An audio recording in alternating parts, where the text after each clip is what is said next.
Hey guys, I thought I'd just gear a quick post. I'm coming up to the end of this fucking COVID thing, I think. So hopefully we'll have done one in the next few days. So I've just put a bit of it together. What I'm gonna start off down here.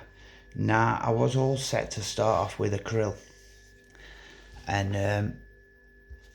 the krill and cray, the cray one that I'm doing, but I'd be stupid not to start off where I finished off really last year on there, and that was with bloody pineapple.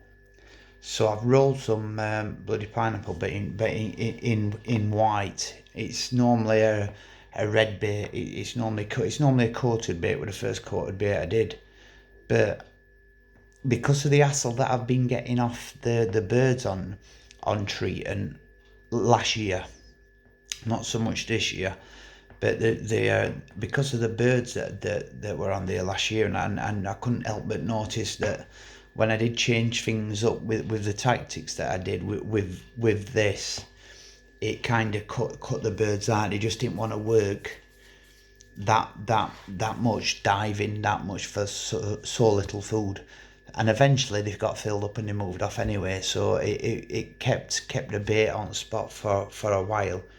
Now it's a pineapple and bloodworm bait. Obviously, with bloody pineapple being its name, it's not an order to work out.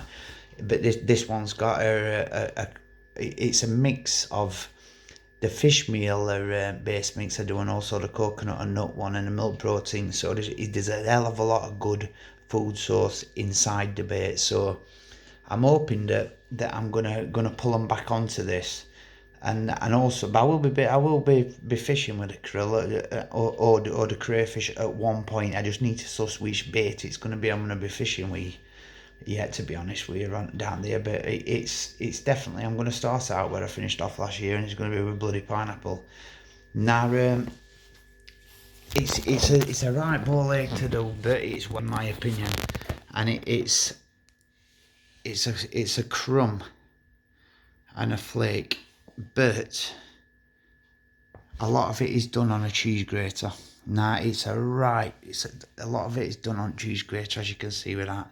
Now when the birds dive on it, these flecks, like the bigger flecks there, you'll find it, they'll go down and they'll think it's a big food source, and what they'll do is they'll see that on bottom and think it's a decent sized food source, but the minute it's been in water for about a few seconds, it just breaks down into a pretty much a crumb, and they just really get pissed off with diving. It's just they don't want to use that much energy up diving on such little food items. But there's a few birds that like tufted ducks are very, very intelligent birds, and they know that they're diving down for small food items, that they know that them food items are fill them up fast. So what they do is they'll dive, and then eventually they'll get full up, and then they'll move on. And it's when they move on, that's when I start really going to town with amounts that I put out. But last year with it proved deadly. It's a lot of people had the PBs on it last year, and I had two fish over £27 up to £28 on them last year. So no, up to 27, sorry. So it's just proves its value. It's got a lot of bloodworm in it as well. It's also got mealworm in it, and a few other goodies in there. But we're hoping that's going to do the trick. So we're hoping that this COVID's going to have gone. But I will be honest with you guys, this is my 12th day today with it, and I actually feel then I felt all the way through it, and I'm serious. 12 days. It's a funny, and it just feels like I've got a belt around my chest. Someone keeps tightening it up. It's horrible. So we'll see how we go with that. But that didn't help rolling this. But you gotta do what you gotta do.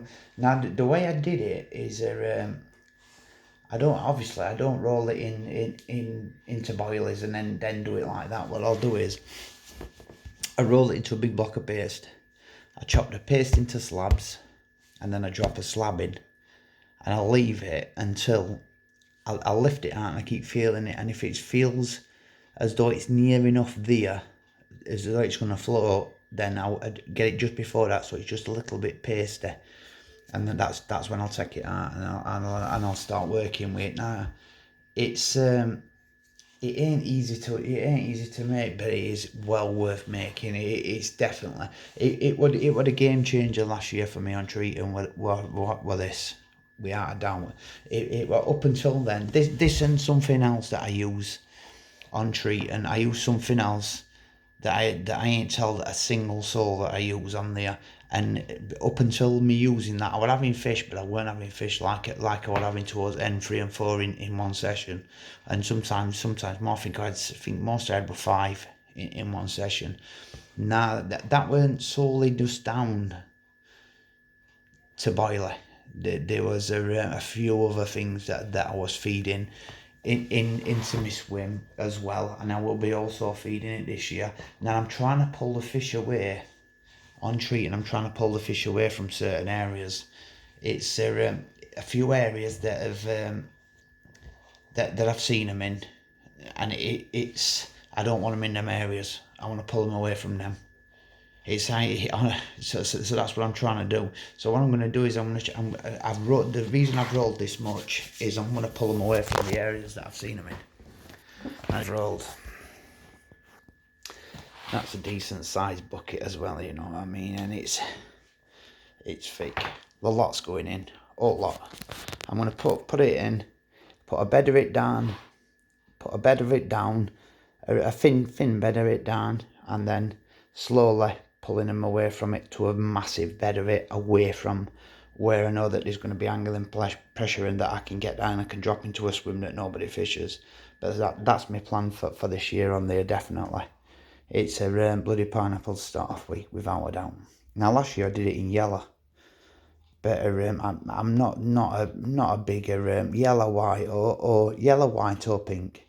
It doesn't make a difference as long as it's one of them colours, but I'm well chuffed with how that's come out.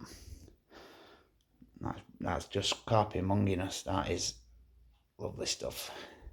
So we'll see how we go with that, but that's definitely game changer last year, so there you go guys. See you later.